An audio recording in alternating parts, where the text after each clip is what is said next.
இப்போ சமைத்த உணவுகளை நாம் ஏன் சாப்பிடுகிறோம் அப்படின்னா, ஏன் உணவை சமைச்சு சாப்பிட்றோம்? நமக்கு இந்த பூமியை இப்போ தான் மனிதர்கள் முழுமையடைகிறாங்க. குரங்குலேருந்து வெளியே இப்போ தான் மனிதர்கள் மனிதர்களாக முழுமையடைகிறார்கள், நிமிர்கிறார்கள்.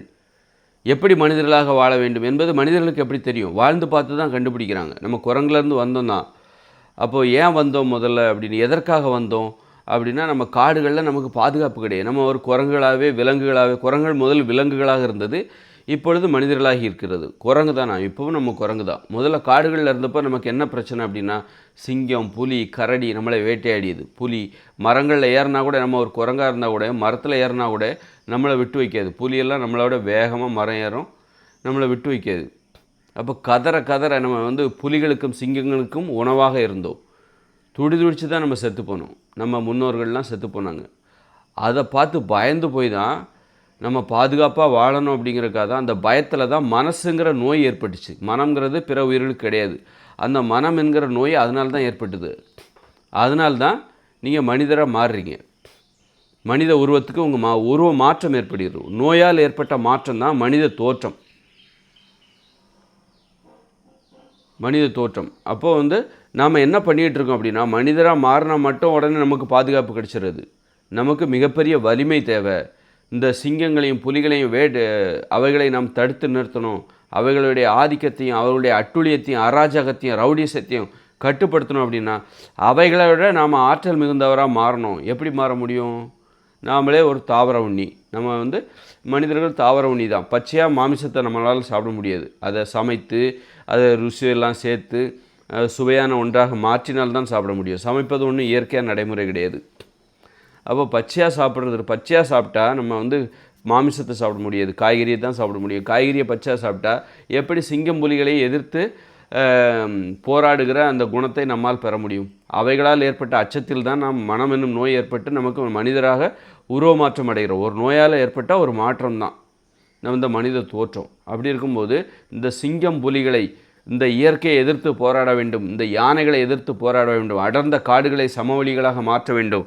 அப்போது இந்த இயற்கைக்கு எதிராக நம்ம போராடணும் அப்படின்னா நமக்கு மிகப்பெரிய வலிமை தேவை, ஆற்றல் தேவை. அந்த ஆற்றலை தருகிற உணவுகள் தான் இந்த சமைத்த உணவுகள். சமைத்த உணவுகளை சாப்பிட்டால் நாம் ஏன் சாப்பிட்றோம்? ஒரு சோறு சாப்பிட்டா தான் தெம்பாக இருக்குது, ஒரு இட்லி சாப்பிட்டா தான் தெம்பாக இருக்குது, ஒரு சொம்பு கூழ் குடித்தா தான் தெம்பாக இருக்குது, பிரியாணி சாப்பிட்டா தான் தெம்பாக இருக்குது. ஏன் சொல்கிறோம்? அப்போ தான் அந்த தெம்பை வச்சுக்கிட்டு இந்த இயற்கையை நமக்கு சாதகமாக மாற்ற முடியும். சிங்கம் புலிகளுக்கு எதிராக போராட முடியும். அந்த தெம்பை வச்சுக்கிட்டு தான் ஆராய்ச்சி பண்ணி உலகங்களை கண்டுபிடிச்சி சிங்கம் புலிகளுக்கு எதிராக வேட்டையாட தொடங்கினாங்க. இப்போ துப்பாக்கி வச்சு வேட்டையாடுறாங்க. எங்கே அமெரிக்கா அந்த மாதிரி இடங்களில் பார்த்திங்கன்னா அங்கே மக்கள் தொகை கம்மி, பறந்து விரிந்த இடம். காடுகளுக்கு நடுவில் தான் மனிதர்கள் அங்கே வாழ்வார்கள். காடுகள் அங்கங்கே ஒரு வீடு இருக்கும், நகர்ப்புறம் மட்டும்தான் கட்டடங்கள் இருக்கும். அப்புறம் நிறைய நகர்ப்புறங்களுக்கு வெளியே குடியேறுகிறவர்கள் நெருக்கமாக நம்ம ஊர் மாதிரிலாம் குடியேற மாட்டாங்க. பொதுவாக வெளிநாடுகளில், ஐரோப்பா கண்ட்ரிலெல்லாம் அங்கங்கே ஒரு வீடு இருக்கும். வீட்டுக்குள்ளே துப்பாக்கி வச்சுருப்பாங்க. வேட்டையாடுதல் அவங்களுடைய வாழ்க்கை முறை. துப்பாக்கி எடுத்துகிட்டு துப்பாக்கி கலாச்சாரம், துப்பாக்கி விற்பது அங்கே சகஜம். காரணம் மனிதர்களை சுடுவதற்காக அல்ல, விலங்குகளை தங்களை பாதுகாத்து. கரடி வரலாம், வீட்டுக்குள்ளே கரடி வரலாம், ஓநாய் வரலாம். அங்கெல்லாம் ஓநாய் சர்வசாதாரணம். பன்றிகளோட தொல்லை அதிகம். அவைகளை சுடுவதற்காக வேட்டையாடுவது அங்கே இருக்கிற ஒரு கலாச்சாரம். அங்கே அவர்களின் வாழ்க்கையில் ஒரு அதற்காக தான் அவங்க துப்பாக்கி வச்சுருக்காங்க. அப்போது இந்த மாதிரி இயற்கையை தனக்கு சாதகமாக பயன்படுத்தணும் அப்படிங்கிறதுக்காக இந்த சிங்கம் புலி சிறுத்தைகளிடமிருந்து தன்னை பாதுகாத்து கொள்ள வேண்டும். அதற்கு அளவுக்கு அதிகமான வலிமை தேவை என்பதற்காக தான் மனிதர்கள் இந்த உணவை சாப்பிடுகிறார்கள். இந்த சமைத்த உணவுகள், உப்பு போட்டு சமைத்த உணவு, இது ஒரு ஊக்க மருந்து, வலிமையை அதிகப்படுத்துகிற ஒரு ஊக்க மருந்து. ஆனால் இதை சாப்பிட்டா வலிமை அதிகமாகுமே. வலிமை அதிகமாகும் போது மற்றவங்கள யாரையும் நீ ஒரு மனிதராக பார்க்க மாட்டேன், ஒரு அடிமையாக தான் பார்ப்பேன். உனக்கு வலிமை அதிகரித்து விட்டால் என்ன ஆகும்? இப்போது ஒரு ஏழையாக இருக்கிற போது அவன் மனிதர் நல்லா சகஜமாக பழகிறான். தனக்கு பக்கத்தில் உள்ள ஏழைகளோடு சகஜமாக பழகிறான். திடீர்னால அவனுக்கு பணக்காரன் ஆகிட்டான், கோடீஸ்வரன் ஆகிறான், ஏதாவது லாட்டரி டிக்கெட், உடனே என்ன ஆகும்? அவன் மற்றவங்கள்ட்ட சகஜமாக பழக மாட்டான். மற்றவங்கள்ட்ட ஒரு இடைவெளி கடைபிடிப்பான். மற்றவங்கள ஏளனமாக கூட பார்ப்பான், மற்றவங்களோட ஒரு எதிரியாக கூட பார்ப்பாங்க. அந்த மாதிரி இந்த உணவு ஒருத்தர் வலிமை மிகுந்தவராக மாறும்போது அவர் பிறரை எப்படி பார்ப்பாங்க? வலிமை மிகுந்தவராக மாற வேண்டும் என்று ஆசைப்படுகிற ஒருவர் பிறரை எப்படி பார்ப்பார்? ஒரு அடிமையாக தான் பார்ப்பாங்க. அந்த மாதிரி இந்த சமைத்த உணவுகளை சாப்பிடுவதால் நமக்கு என்ன ஆகுதுன்னா, நமக்கு வலிமை அதிகரித்த உடனே பிறரை பார்க்கும்போது நம்ம அடிமையாக பார்க்குறோம். யாரை அடிமைப்படுத்தலாம், அடிமைப்படுத்துவதற்கு யார் பாதுகாப்பாகவும் அடிமைப்படுத்தணும் அப்படிங்கிற பார்வை வந்துருச்சு இந்த உணவை சாப்பிட்ட உடனே. பச்சை காய்கறிகளை பச்சையாக சாப்பிட்டிங்கன்னா நீங்கள் மனிதராக பார்ப்பீங்க. நம்ம சமைச்சு சாப்பிடும்போது நமக்கு வலிமை அதிகரிக்கும் போது பிறரையும் பிற உயிரினங்கள் மனிதர்கள் யாரை பார்த்தாலும் அடிமையாக தான் பார்ப்பீங்க. அந்த அளவுக்கு வலிமை அதிகரித்து விடுகிறது. வலிமை அதிகரிக்கும் போது பிறரை நம்ம அப்படி தான் பார்ப்போம். அன்பு பாசங்கிறது நம்ம பார்வையில் இருக்காது. அப்படி ஒரு பார்வை நமக்கு இந்த உலகத்தை நமக்கு சாதகமாக மாற்றுவதற்கு தேவைப்படுகிறது. இந்த உலகை நமக்கு சாதகமாக மாற்றுவதற்கு அப்படிப்பட்ட பார்வை தேவைப்படுகிறது. ஒரு வலிமையான பார்வை, அளவுக்கு அதிகமான வலிமை. ஆனால் அன்பு செலுத்த முடியாது. முதல்ல நமக்கு தேவை பாதுகாப்பு. நம்ம பாதுகாப்பாக வாழ்ந்தால் தான் அதன் பிறகு தான் நீ அன்பு செலுத்த முடியும். உனக்கு பாதுகாப்பே இல்லை, அப்படி இருக்கும்போது எப்போ வேணாலும் உன்னை சிங்கம் புலி வேட்டையாடும். அப்படி இருக்கும்போது நீ வந்து அன்போடு இருந்து என்ன பிரயோஜனம்? முதல்ல நம்ம பாதுகாப்பாக இருக்கணும், உயிரோடு இருக்கணும். அப்புறம்தான் அந்த உத்தரவாதத்தை ஏற்படுத்தணும். அதன் பிறகு தான் அந்த மனிதனும் அன்பு பாசம் அப்படின்னு இருக்க முடியும். அப்போ அதற்கு என்ன தேவை அப்படின்னா, முதல்ல அதனால தான் இந்த மாதிரி சமைச்ச உணவுகளை சாப்பிட்றாங்க. சமைச்ச உணவுகளை சாப்பிட்டு உடல் வலிமையை அதிகப்படுத்தி, ஊக்கம் மருந்து இது, அதை அதிகப்படுத்தி ஆராய்ச்சி ஈடுபடுறது, ஒரு வெறித்தனமான ஆராய்ச்சி. அதில் தான் இந்த உலோகங்களை கண்டுபிடிக்கிறாங்க. 5000 வருஷத்துக்கு முன்னாடி உலோகங்களை கண்டுபிடிக்கிற காரணம் நம்ம பாதுகாப்பை முதல்ல ஏற்படுத்துகிறோம். மனித உயிர்களுக்கு இந்த பிற உயிரினங்களால் எந்த பாதுகாப்பும் அச்சுறுத்தலும் வந்து விடக்கூடாது. சிங்கம் புலி கரடி நம்ம வேட்டையாடவே கூடாது. அதெல்லாம் மறந்துட்டு வாழணும். அப்போ அவைகள்லாம் இங்கே இருக்கக்கூடாது. அப்போ தற்பாதுகாப்பு தான். அது ஒன்றும் தப்பு கிடையாது. தற்பாதுகாப்பு சிந்தனை தான் அது. தற்பாதுகாப்பு சிந்தனை நம்மளை நம்ம பாதுகாத்துக்கணும். இப்போ நாம் ஒரு சிங்கத்துக்கிட்ட போனால் அது நம்மளை விடாதுல்ல. ஒரு புலிகிட்ட போனால் நம்மளை சாப்பிட்ருவோம். ஒரு பாம்புக்கிட்ட போனால் தன்னை பாதுகாத்துக்குள்ள அவை நம்மை கொன்று விடும். அதுபோல் தான் நாம் அதை கொல்லணும் அப்படின்னு நினைக்கிறது ஒரு தற்பாதுகாப்பு சிந்தனை. ஏன்னா சிங்கத்துக்கிட்ட நம்ம என்னை கொல்லாதீங்கன்னு பேச்சுவார்த்தை நடத்த முடியுமா? அது கேட்காது. அது நம்மளை போட்டு தள்ளிடும். அப்போ அதனால் மனிதர்கள் தற்பாதுகாப்புக்காக அவைகளை கொல்ல நினைக்கிறார்கள் மனிதர்கள். அதன் மூலம் தான் நிம்மதியாக வாழ முடியும். நம்ம நிம்மதியாக தூங்குகிறோம், வீட்டுக்கு வெளியில் வரோம், நடந்து போகிறோம். காரணம் நம்ம சிங்கம் புலிகளை பற்றினா பயமே கிடையாது. நீங்கள் அதுவே ஒரு காட்டில் நடந்து போங்க. இன்னைக்கு கூட ஒரு மலை அடிவாரத்தில் ஒரு காடுகள் இருக்கிற ஒரு மலைகளுக்கு நடுவில் கரையில் நீங்கள் நடந்து போங்க. எங்கெல்லாம் ஊட்டி, கொடைக்கானல் அங்கெல்லாம் நிறைய காடுகள் இருக்குது. மணிமுத்தாறு, மேற்கு தொடர்ச்சி மலை, அங்கெல்லாம் நிறைய காடுகள் இருக்குது. அங்கெல்லாம் நடந்து போங்க, பயமாக இருக்கும். எங்கேருந்து எது வரும்னே சொல்ல முடியாது. கரடி வரும்னு சொல்லுவாங்க. அங்கே போர்டு போட்டிருப்பாங்க, கரடி ஆபத்து இங்கே இருக்கிறது என்று போர்டு போட்டிருப்பாங்க. புலிகள் நடமாடுகிற இடம் அப்படின்னு போர்டு போட்டிருப்பாங்க. பயமாக இருக்கும். சின்ன குழந்தைகளை சிறுத்தைகள் தூக்கிட்டு போயிடும். சிறுத்தைகள் அதிகமாக நடமாடுகிறாங்க. பெரியவங்களை கண்டால் பயப்படும். அதுவே சின்ன குழந்தைகள் எதாவது இருந்தால் ஈஸியாக தூக்கிட்டு போயிடும். அங்கே வாழ்ந்து பாருங்கள், உங்களுக்கு அந்த பயங்கிறது தெரிய வரும். இந்த மாதிரி பிற உயிரினங்கள் இன்றைக்கி நம்ம நிம்மதியாக தூங்குகிறோம், நிம்மதியாக வாழ்கிறோம். இயற்கை நமக்கு மனிதர்களால் சில அச்சுறுத்தல் இருந்தாலும் பிற உயிரினங்களால் எந்தவித அச்சுறுத்தலும் இல்லை. நம்மளால் நமது ஆயுட்காலம் முழுமைக்கு வாழ்ந்துவிட்டு இறந்து போகிற அந்த வாய்ப்பு பிற உயிரினங்களுக்கு கிடையாது. எல்லா உயிரினமும் உணவு சங்கிலிக்கு கட்டுப்பட்டு தான் இருக்குது. சிங்கம் கூட ஒரு கால முதுமையில் பிற உயிரினங்களால் கடித்து குதறப்படுகிறது. சிங்கம் கூட, புலிகள் கூட அப்படி தான். எதுவுமே இயற்கையாக சாவறதே கிடையாது. மரணம் என்பது பிற உயிரினங்களுக்கு கொடுமையான தண்டனை தான். நீ ஏன் பிறந்தாய் என்பதற்கு கொடுக்கப்படுகிற தண்டனை தான் மரணம். பிற உயிரினங்களுக்கு மரணங்கிறதே அதை செத்து போகிறதே ஒரு தண்டனை. ஆனால் அந்த மாதிரி வேட்டையாடி சாவறது இருக்குல்ல, கொடூரமான தண்டனை. அதனால் மரணத்தை நம்மளால் தவிர்க்க முடியாது. ஆனால் இந்த மாதிரி கொடூரமாக சாவதை நாம் தவிர்க்க முடியும். கொடூரமாக நாம் கொல்லப்படுவதை தவிர்க்க முடியும்.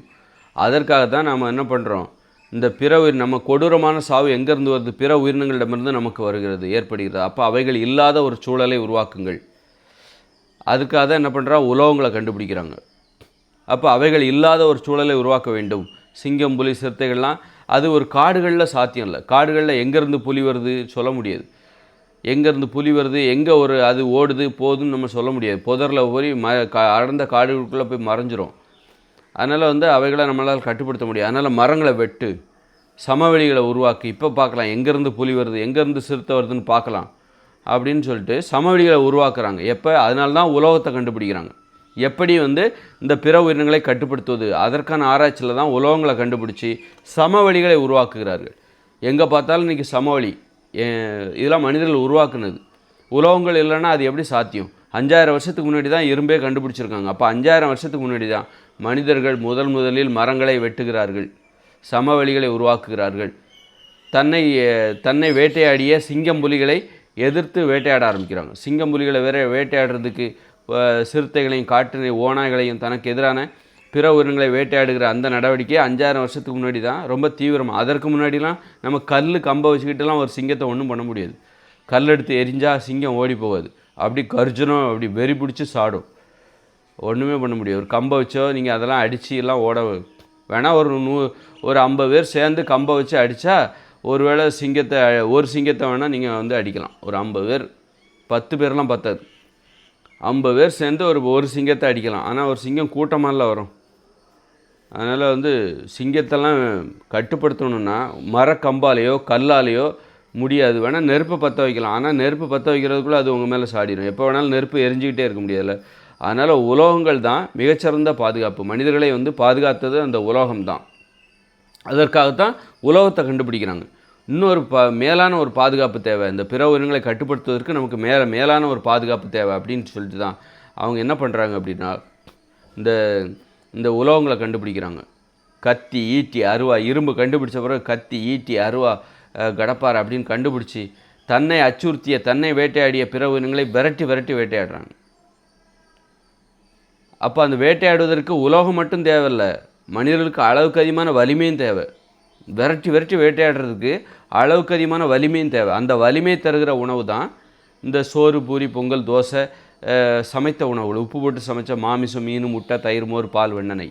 இது ஒரு பாதுகாப்பு உணவுன்னு பாதுகாப்பு உணவுகள் அப்படின்னு சொல்லலாம். மற்றபடி இதை சாப்பிட்டா இதோட பக்க விளைவு நம்மளால் பாதுகாத்துக்கலாம், நம்மளை பிற உயிரினங்களிடமிருந்து நம்மை பாதுகாத்துக்கலாம். அப்படிப்பட்ட உணவு தான் இது, அதற்கான வலிமை தருவது. ஆனால் இதை வச்சுக்கிட்டு இதை சாப்பிட்டீங்கன்னா உங்களால் அன்போட பாசத்தோடு நடந்துக்க முடியாது. ஏன்னா இதை சாப்பிட்டாலே உங்களுக்கு கொலை வெறி தான் வரும். யாரை அழிக்கலாம் என்கிற உணர்வு தான் வரும். நீங்கள் சமைத்த உணவுகளை சாப்பிட்டால் பிறரை அழிக்க வேண்டும் என்கிற உணர்வு தான் வரும். பிறரை அடிமைப்படுத்த வேண்டும் என்கிற உணர்வு தான் வரும். அப்படிப்பட்ட உணவுகள் தான் இந்த சமைத்த உணவுகள். அதனால தான் இன்றைக்கி அதில் நமக்கு கிடைச்ச நன்மை என்னது? பிற உயிரினங்களை நாம் இன்றைக்கி கட்டுப்படுத்தியிருக்கோம், அடக்கியிருக்கோம். அவைகள் இல்லாத ஒரு சூழலை ஏற்படுத்தி பாதுகாப்பாக நாம் வாழ்கிறோம். அது எதனால் வந்தது? இந்த உணவுகளால் வந்தது. அதே உணவுகளால் ஏற்படக்கூடிய பக்க விளைவுகள் என்னது? நம்ம மனிதரையும் அதுபோல் தான் பார்க்குறோம். அழிக்கணுங்கிற எண்ணத்தோடு நம்ம பிற உயிரினங்களை பார்க்குறோம். நமக்கு அச்சுறுத்தலாக இருக்கிற உயிரினங்களை அழிக்க வேண்டும் என்கிற எண்ணத்தோடு நாம் பார்ப்பதற்கு நாம் உண்ணுகிற சமைத்த உணவுகள் காரணமாக இருக்குது. அதனால் நம்ம அவைகளை அழித்து நமக்கான பாதுகாப்பை உருவாக்கி விட்டோம். அதே பார்வையோடு தான் நம்ம மனிதர்களையும் பார்க்குறோம். இங்கே ஒரு பார்வை, அங்கே ஒரு பார்வை, அப்படி கிடையாது. நம்ம பார்வையை பிறரை அழிக்க வேண்டும். காரணம் இந்த சமைத்த உணவுகள் தருகிற அளவுக்கு அதிகமான ஊக்கம், வலிமை, வெறி தான் காரணம். இந்த சமைத்த உணவுகள் நம்மை அடிமையாக்கும். அதை சாப்பிட்டா நீ எல்லாத்தையும் அடிமையாக தான் பார்ப்ப. அதனால் நீ எதுக்கு அடிமையாகிறியோ, நீ ஒரு போதைக்கு அடிமையானா அப்போவும் நீ எல்லாத்தையும் அடிமையாக தான் பார்ப்ப. அப்போது மனிதராக பார்க்கணும்னா பச்சை காய்கறிகளை சாப்பிடணும், பச்சையாக சாப்பிடணும், உப்பு போட்டுலாம் சமைச்செல்லாம் சாப்பிடக்கூடாது. அப்போ சமைச்சு சாப்பிட்றதுனால மனிதர்கள் பிறரை அழிக்க வேண்டும் என்கிற நோக்கத்தோடு பார்க்கிறார்கள், பிறரை அடிமைப்படுத்த வேண்டும் என்கிற நோக்கத்தோடு பார்க்கிறார்கள். அப்போ அந்த நோக்கம்தான் நமக்கு இந்த உலோகங்கள் கண்டுபிடிக்கிறதுக்கு காரணமாக இருக்குது. அந்த உலோகங்களை வைத்து பிற உயிரினங்களை அழித்தார்கள், அடிமைப்படுத்தினார்கள், பிற உயிரில் இல்லாத ஒரு பாதுகாப்பு சூழ்நிலை உருவாக்கினார்கள். அதே பார்வை நமக்கு ஏற்படுத்துகிற பக்க விளைவு இது நன்மை. பிற உயிரினங்களை அழித்து கட்டுப்படுத்துவது, பாதுகாப்பான ஒரு வாழ்க்கை இன்று வாழ்வது நமக்கு ஏற்பட்ட நன்மை. அதே உணவு தான் நமக்கு மனிதர்களையும் அப்படி பார்க்க வைக்குது, மனிதர்களையும் அடிமையாக பார்க்க வைக்குது. பிறரை அழித்தாவது நாம் சந்தோஷமாக வாழணும், ஆடம்பரமாக வாழணும் அப்படிங்கிற எண்ணத்தை தருகிறது பக்க விளைவு. ஒரு அன்புங்கிறது இல்லாமல் போச்சு. முதல்ல பாதுகாப்பு, அன்போடு இருக்கணும், பாசத்தோடு இருக்கணும்னா பச்சை காய்கறிகளை பச்சையாக சாப்பிட்ணும். சமைத்த உணவுகளை சாப்பிட்டா நமக்கு அன்பு இருக்காது, பாசம் இருக்காது. நீ உன் குழந்தைகள்கிட்டயோ, மனைவிட்டையோ, கணவன்கிட்டயோ, அம்மாக்கிட்டே, அப்பாக்கிட்டேயோ, தாத்தாக்கிட்டே, பாட்டிக்கிட்டே, பிள்ளைகிட்டயோ நீ அன்பாக பழக முடியாது சமைத்த உணவுகளை சாப்பிட்டா. ஆனால் உன் பிள்ளைகள் அன்பு உறவுகளை பாதுகாப்பதற்குரிய வலிமை கிடைக்கும். ஒரு காவலாளி மாதிரி நிற்கலாம், மற்றபடி உறவாட முடியாது. அப்போ முதல்ல மனிதர்கள் என்ன பண்ணுறாங்க? ஒரு மனிதர்களுக்கு பாதுகாப்பான ஒரு சூழலை உருவாக்குகிறார்கள். மனிதர்களுக்கு பிற உயிரினங்களால் எந்தவித அச்சுறுத்தலும் இல்லைப்பா அப்படிங்கிற ஒரு சூழலை உருவாக்கிவிட்டு அதன் பிறகு இனிமேல் மனிதர்கள் என்ன பண்ணுவாங்க? பச்சை காய்கறிகளை சாப்பிட ஆரம்பிச்சிடுவாங்க. சாப்பிடும்போது தான் அந்த மனிதர்கள் மீது அபரிமிதமான அந்த அன்பு வரும், பாசம் வரும், சுயமரியாதை உணம். அதில் வந்து மரியாதை இருக்கணும். அந்த அன்பு, பாசம், மதிக்கிறது, மரியாதை எதிர்பார்ப்பது, இதெல்லாம் அந்த பச்சை காய்கறிகளை சாப்பிட்டா வந்துடும். இப்போ இன்றைக்கி மனிதர்கள் என்ன பண்ணுறான், பாதுகாப்பு ஏற்படுத்தி விட்டு அதற்கு அளவுக்கு அதிகமான வலிமையை சாப்பிடுகிறார். அளவுக்கு அதிகமான வலிமை தருகிற உணவுகளை சாப்பிட்டு தனக்கு ஒரு பாதுகாப்பான ஒரு வளையத்தை வேலியை உருவாக்குகிறார்கள். அதன் பிறகு இனிமேல் வந்து மனிதர்கள் பச்சை காய்கறிகளை சாப்பிடுவார்கள். இந்த மாதிரி சமைச்ச உணவு, அளவுக்கு அதிகமான வலிமைக்கு ஆசைப்பட்டு சமைச்ச உணவுகளை சாப்பிட்டனால தான் மனிதர்களுக்கு என்ன வந்துருச்சு, நோய்களும் வந்துருச்சு. இது பக்க விளைவுகள். மனிதர்களை நேசிக்க முடியல, மனிதர்களையும் அவங்க அடிமையாக தான் பார்க்குறாங்க. அப்போ இது பக்க விளைவுகள். ஆனால் மனிதர்களுக்கு ஏற்பட்ட நன்மை என்னது, இந்த பிற உயிரினங்களை அடக்கி அழித்து ஒரு பாதுகாப்பான ஒரு சூழலை உருவாக்கியதான் மனிதர்களுக்கு ஏற்பட்ட நன்மைகள். இந்த ஒற்றை நன்மைகள். ஆமாம், நம்ம உயிரோடு வாழ்ந்தால் தானே நீ அன்பு செலுத்த முடியும். அப்போ உயிரோடு வாழ்கிறது தான் முக்கியம். நீ அன்பு செலுத்துறதை விட எது முக்கியம் அப்படின்னா, நீ உயிரோடு வாழணும், பாதுகாப்பாக வாழ்ந்தால் தானே நீ அன்பு செலுத்த முடியும். அன்பு தான் எனக்கு முக்கியம் அப்படிங்கிறதுக்காக நீ வந்து பச்சை காய்கறிகளை மட்டுமே சாப்பிட்டேன்னா நீ வந்து அன்பு செலுத்துவ. ஆனால் எப்போ ஒரு சிங்கம் புலி ஒன்று வேட்டையாடிட்டு போயிடும், உனக்கு பாதுகாப்பு கிடையாது. உனது அன்பில் இப்போ ஆடு மாடுகளிடம் அன்பு இருக்கிறது. சக உயிரினங்களை அடிமைப்படுத்துகிற நோக்கத்தோடு அவைகள் பழகுவதில்லை. ஆடு மாடுகள், ஒரு மான். ஆனால் அவைகள் வாழ்க்கையில் பாதுகாப்பு இல்லையே. சிங்கம் புலி எப்போ வேணாலும் அவைகளை வேட்டையாடிவிடும், பாதுகாப்பு இல்லையே. அப்போ மனிதர்கள் என்ன பண்ணுறோம், நமக்கு முதல்ல பாதுகாப்பு தான் முக்கியம். அதற்கு நம்ம அன்பு பாசத்தோடு இருப்பதை நாம் தள்ளி வைப்போம், அப்புறம் பார்த்துக்கலாம், முதல்ல பாதுகாப்பை ஏற்படுத்தும் அப்படின்னு சொல்லி சமைச்ச உணவுகளை சாப்பிட்றாங்க. வலிமை அதிகரிக்கிறது. அப்போ அவர்களுக்கு அழிக்க வேண்டும் என்கிற பார்வை வருகிறது.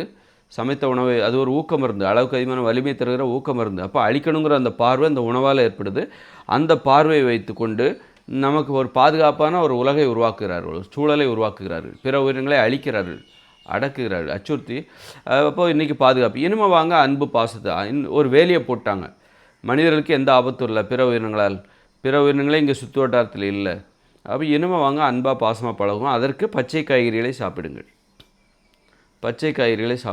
அப்படின்னு சொல்கிறேன். அதனால் வந்து இதுதான் வந்து அடுத்த வீடியோவில் நம்ம பார்ப்போம்.